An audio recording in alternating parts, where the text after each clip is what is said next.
Hey folks, good morning to you wherever you're listening from, Lagos, Abuja, Port Harcourt, wherever that is. Welcome to our quick morning business paper review with me, Kalu Aja. I'm trying to set you up for your week, tell you what's happening so you can make informed economic decisions. So real quick, let's start with this alert from the US Embassy and Consulate in Nigeria, specifically in Abuja. So they are advising by way of emergency to American citizens in Nigeria to be aware of an elevated risk of terror attacks in Nigeria, specifically in Abuja. Targets would include, but not limited to, government buildings, places of worship, schools, markets, malls, hotels, bars, restaurants, gatherings, law enforcement facilities, and international organizations. So just be on alert, avoid crowds, avoid all non essential travel or movements. Just an alert for us there, just to keep in the back of our minds, right? Let's get down to the business papers. Let's start with this story from Moody's. So, Moody's is a rating agency. So, what rating agencies do is they rate securities, bonds, they also rate governments and issues by the government, right?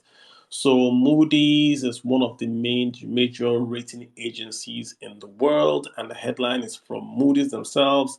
They've downgraded Nigeria's rating from a B3. It's now a B3. It used to be a B2. What is the difference? Not really any difference. Both of those are what we call non-investment grade ratings. So Moody's starts all the way from AAA to then you have your A1, A2, you get your BAA and all that before you get to the BAs, B1s, and the B2. Lots of Bs, right? But just what you have to know is that we were on B2, which was already a non-investment grade rating, and we've been taken down a notch to B3. So what it means is if Nigeria was going to issue a bond, we would have to pay more in interest because we are quote unquote very risky. This is what you call a junk bond. That's why you have Nigerian bonds having higher yields, right? If the US issued a bond because they are AAA, they would offer a lower yield. But if Nigeria did the same bond, because we have a lower rating, would have to offer a higher yield. So why has Moody's decided to downgrade our bonds? Their headline says there's a significant deterioration in the fiscal and external position despite higher oil prices. So in English, oil prices have gone up, but Nigeria's macroeconomic position has deteriorated. They list a 32% drop in oil production. So oil that gives us the income is down. Then the list also confirmed that Nigeria's share of interest, so Nigeria's share of revenues that are consumed by interest payments, they say it's already high at 65% and it's expected to rise higher. And they also talk about the central bank's foreign reserves have gone down by 3 billion this year, and they're about 37 billion. So in essence, they're saying oil has gone up, and they don't see how Nigeria is going to pay back because the bulk of our revenues go to interest payments.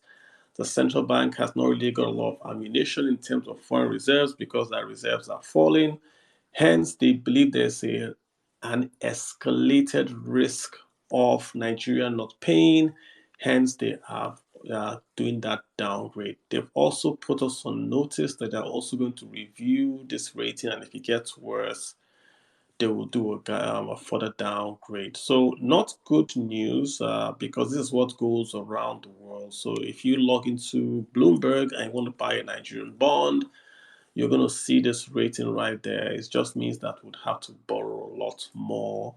And it's just not a sign of confidence that the international community has on Nigeria. So not very good there. But I mean, there's nothing we've said in that rating is a surprise to everyone.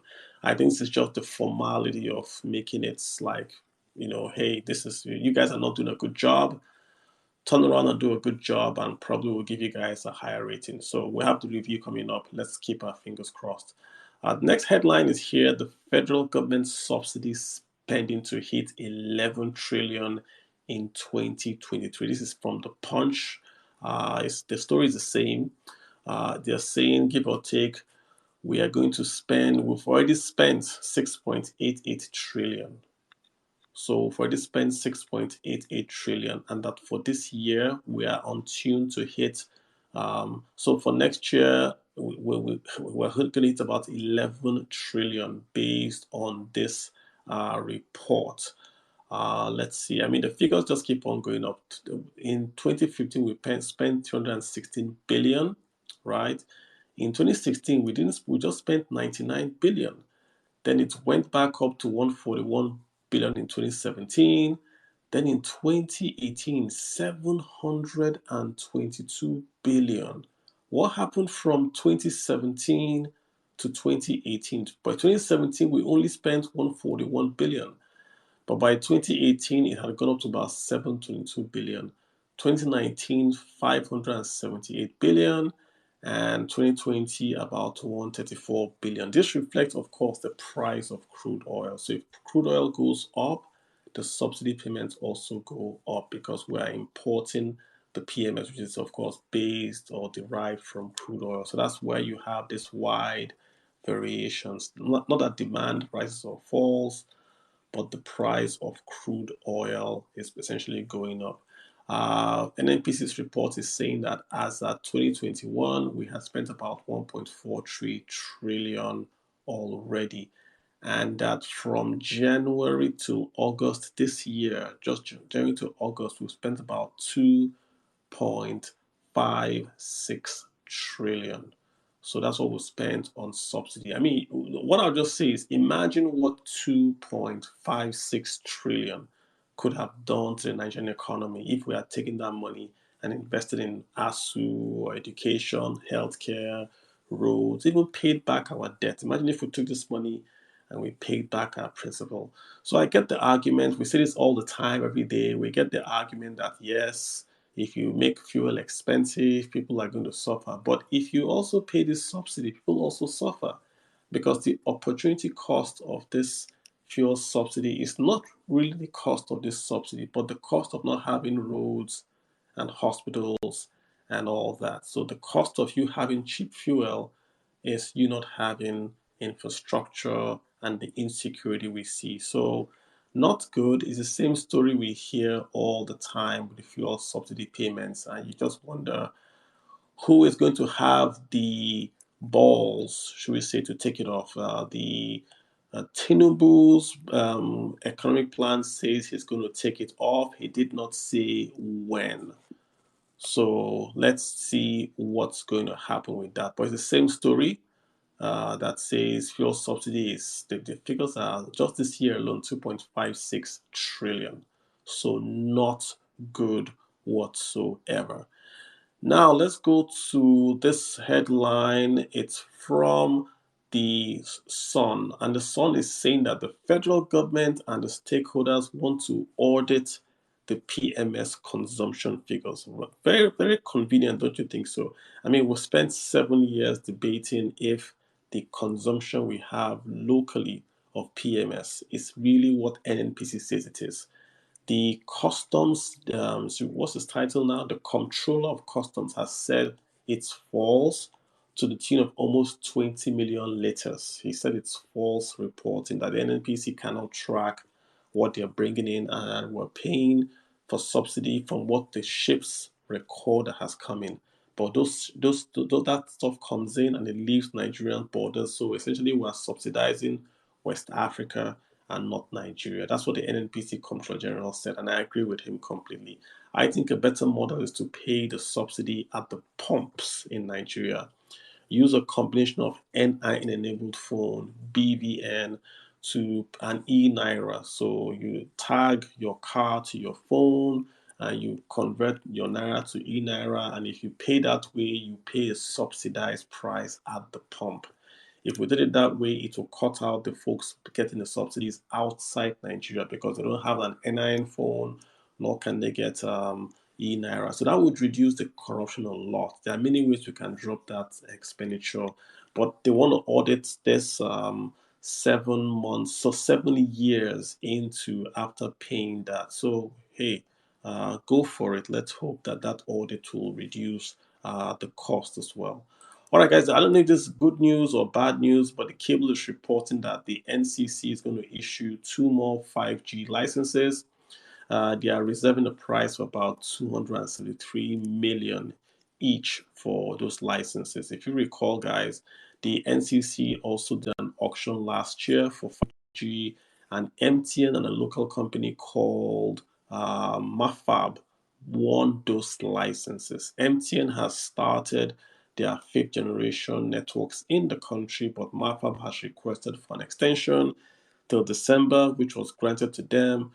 So now the NCC says they are going to sell two new licenses. So I'm not sure how that's going to work out, but it just means more money for Nigeria and, of course, more competition. So we like that.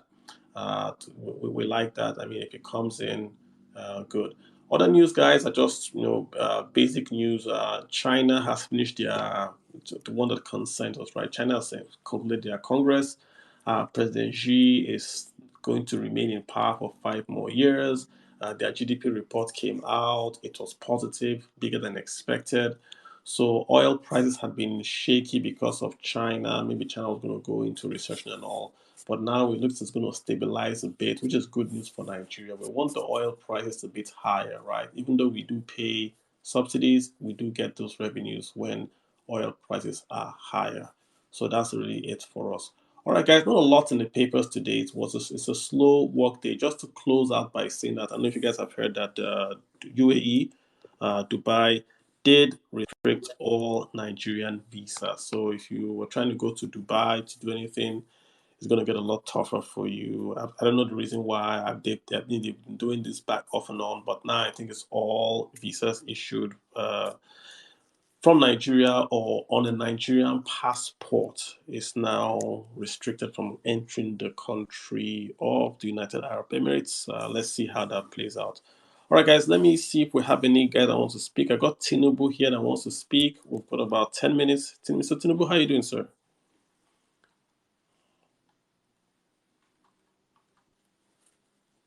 Okay, he's gone off. All right, guys. So we're gonna shut it down. I don't see any other person requesting to speak. I do hope you guys do enjoy the rest of the week as it pans out for you. It looks like it's gonna be a good one, right? I just have a positive vibe about this week that might gonna just be a good one. Keep your heads low.